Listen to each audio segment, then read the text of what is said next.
Blessed be the reading of your word, Heavenly Father. Genesis chapter 14. And let's eat. And it came to pass in the days of Amraphel, the king of Shinar, Arok, king of El-Lazar, Chedorlaomer, king of Elam, and Tidal, king of nations. Look, that dude, that first name, Amraphel, that's Nimrod, I believe. That's another name for Nimrod. I can show you that in another book at another time, and so we don't have to go through a bunch of stuff. But yeah, that's Nimrod. And you know that king Tidal right there, that name Tidal, Tidal, king of nations.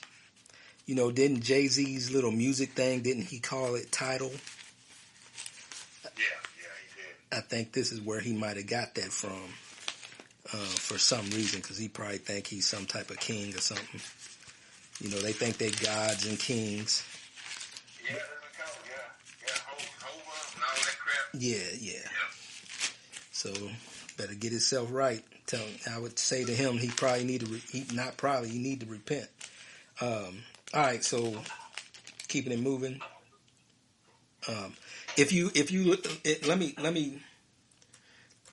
Let me show you. I'm gonna say what I said there in the book of Jasher is in the Bible. It's written about in the Bible, and let me show you this. In Joshua chapter 10, verse 13, it says, "And the sun stood still, and the moon stayed until the people had avenged themselves upon their enemies. Is this not written in the book of Jasher?" Then if you go to 2 Samuel chapter 1, verse 18, it says, "Also he bade them teach the children of Judah the use of the bow. Behold, is it not written in the book of Jasher?" So the book of Jasher, like I said, is a real book. It's talked about in the Bible. So I'm going to go to you in the book of Jasher to show you that this, in chapter 14 of Genesis, this Amraphel, king of Shinar, that's Nimrod, according to the book of Jasher. Let me take you there, chapter 11, verse 6 in the book of Jasher. Turn there real quick. And it says, here's what that says in the book of Jasher. And we'll get through this quick. I just like to give you these little tidbits to let you know this information is kind of spread around. I usually don't do this, but I'm trying to give you some meat because I don't think we have much time to be feeding you milk. I got to give it to you now so you'll have it. Verse 6, it says, "Nimrod dwelt in Babel, and he there renewed his reign over the rest of his subjects, and he reigned securely. And the subjects and princes of Nimrod called his name Amraphel, saying that at the tower his princes and men fell through his means." So you see there that this Amraphel in the book of Jasher is Nimrod. So, and you know, of course, we found Nimrod in Genesis chapter 10 and verse 10. It says, verse 8 said, "Cush begot Nimrod. He began to be a mighty man in the earth, mighty one in the earth. He was a mighty hunter before the Lord. Wherefore it is said, even as Nimrod, the mighty hunter before the Lord. And the beginning of his kingdom was Babel, Erech, Akkad, Calneh, in the land of Shinar." So we see here, so in the land of Shinar, see that land of Shinar? Now we go to Genesis chapter 14 where we just started. It said, "And it came to pass in the days of Amraphel, king of Shinar." He's the king of Shinar. He's the king of Shinar. And it says Amraphel, king of Shinar. And in the book of Jasher, it just told you that Nimrod was the king of Shinar. And his people called his name Amraphel. Okay. That's why I'm telling you that. That's why I'm letting you know that I think that's Nimrod. Not because I was just saying stuff. You know what I'm saying? Yeah, they wanted the same. Right. You know, and I wanted to show you those things so that I don't want you to just think that I'm just saying stuff. Whenever I say something, I'm going to try to at least tell you where I got it from or why I'm saying it. You know what I mean? So going on verse 2, Genesis chapter 14, verse 2. And it reads, that these made war with Berah, king of Sodom, and with Bershah, king of Gomorrah, Sibnah, king of Admah, and Shem-Eber, king of Zeboim, and the king of Bela, which is Zoar. So this is the Sodom Gomorrah area. This is basically the plains of Jordan, where Lot went and started living. Okay? Remember, we just read that Abraham and Lot, they split up, and we read why they split up. Lot went into the plains of the Jordan. This is on the left side of the Jordan. This is, if you land on your back flat looking up, this is the left side of the Jordan, or the east. This is on the east side of the Jordan, the east side of the Dead Sea, right? We know where the Dead Sea is. We know where the Jordan River is. And I'm going to send you some information to show you that they have found Sodom and Gomorrah. And when you see that archaeological evidence in real time, it's going to make these next few chapters we read about the destruction of Sodom and Gomorrah, it's going to make it hit different, because we got evidence that that's real. It's over there. Here we go, verse 3. And all these were joined together in the Vale of Siddim, which is the Salt Sea. So the Vale of Siddim is the Salt Sea. Today they call it the Dead Sea. It's over there. Ain't no question where it's at. There's no other place on earth that you have a river running north and south, and then it runs south into a sea of salt. There's no mistaking where that's at. It's only one place on earth where that is, and that's where the land of Canaan is. All right, anyway, moving on. Let's go. Chapter 14, verse 4. 12 years they served Chedorlaomer, and in the 13th year they rebelled. And in the 14th year came Chedorlaomer and the kings that were with him, and smote the Raphaims, the Raphaims in Ashtaroth. Those were remnants of giants. They smote the Raphaim in Ashtaroth, Karnaim, and the Zuzims in Ham, and the Emims in Shaveh Kerethaim, and the Horites in their Mount Seir, unto El Paran, which is by the wilderness. All this is to the south of to the south of the Salt Sea, between the salts. The Dead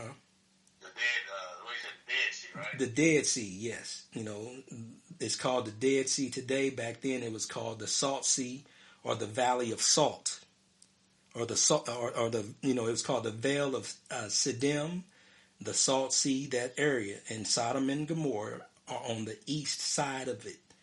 And it's destroyed. Nobody ever lived there anymore. All right, verse 7, chapter 14, verse 7. And they returned and came to Mishpat, which is Kadesh, and smote all the country of the Amalekites, and also the Amorites that dwell in Hazezon Tamar.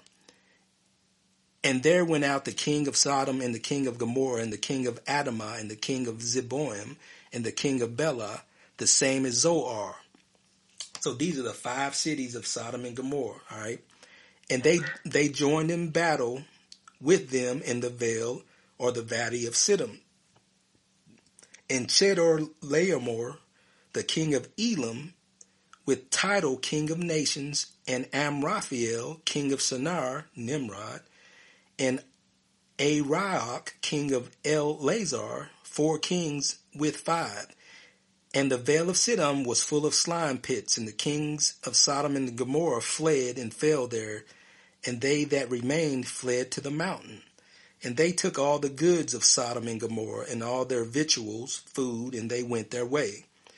And they took Lot, Abram's brother's son, who dwelt in Sodom, and his goods, and departed. So remember, we already talked about it. Abram at this time, and Lot, they separated. Lot went to live in the plains of Jordan, on the east side of the Dead Sea, where Sodom is. He lived in Sodom. And when these kings went to battle, they Sodom and Gomorrah and them lost, and these kings took Lot, and they took a lot of other people too. They took them captive, right?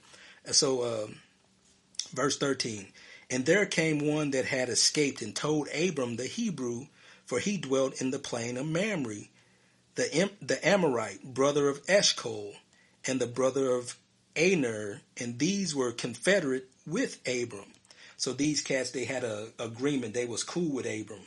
And this place, this brother of Eshcol, remember that, because when we get into Exodus, Moses sent 12 men from the wilderness to go spy out the land of Canaan, and they went up through this place called Eshcol, and that place is called Eshcol because they got these big old grapes to show. They cut down some grapes to bring back proof that the land was flowing with milk and honey. They had these big old huge grapes. The grapes were so big that two men had to carry the bushel of grapes on their shoulder, like two dudes carrying it at the same time. All right, so that's a little mark I would make, but I'll remember to try to point you back to here when we get to that point where Moses is sending them up to spying out the land. All right. Verse 14, and when Abram heard that his brother was taken captive, he armed his trained servants born in his own house, 318, and pursued them unto Dan. And he divided himself against them, and he and his servants by night smote them and pursued them to Hobah, which is on the left hand of Damascus. So Damascus, we know where Damascus is too, right? Today. It's the... Yeah, you'll be familiar with it because a lot of warfare is going on over there. It's been getting destroyed for a while. America and people they've been bombing it, but it's Damascus. You pull it up, you're gonna see it's over there. It's on the northern part of, the northern part of the land of, up there by Lebanon and all that. Anyway, verse 16, and he brought back all the goods. So Abraham went to war against these kings that took Lot. And he won. He killed them off, right? He killed them and stuff. And verse 16 said, and he brought back all the goods, and also brought again his brother Lot and his goods, and the women also, and the people. And the king of Sodom went out to meet him after his return from the slaughter of Chador Laomer, and of the kings that were with him, at the valley of Shaveh, which is in the king's dale. And here's going to be important. Verse 18, and Melchizedek, king of Salem, brought forth bread and wine, and he was the priest of the Most High God. And he blessed him and said, blessed be Abram of the Most High God, possessor of the heaven and earth. And he blessed the Most High God, which had delivered, and blessed be the Most High God, which has delivered your enemies into your hand. And he gave him tithes of all. So this is Melchizedek. Remember, Jesus Christ is from the order of is a priest after the order of Melchizedek, right? And notice, Melchizedek, this is why Christ is after the order of Melchizedek. Melchizedek is the king of Salem, right? You see that in verse 18? I see and Melchizedek. Yeah, king of Salem, brought forth bread and wine. And the reason why Christ is, and it also said he was the priest of the Most High God. Did you see that? Yes, I see that now, yeah. So the reason why Christ, and some people say this is actually Christ, Melchizedek himself, but I think this was Shem. Well, I don't know. It may be Christ, but some of the other books says this is Shem.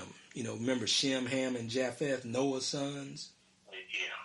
So Shem when Noah passed away, Shem, all the records and all the holy writings and stuff was passed down to Shem. And Shem was the one teaching people righteousness on the planet at this time, right?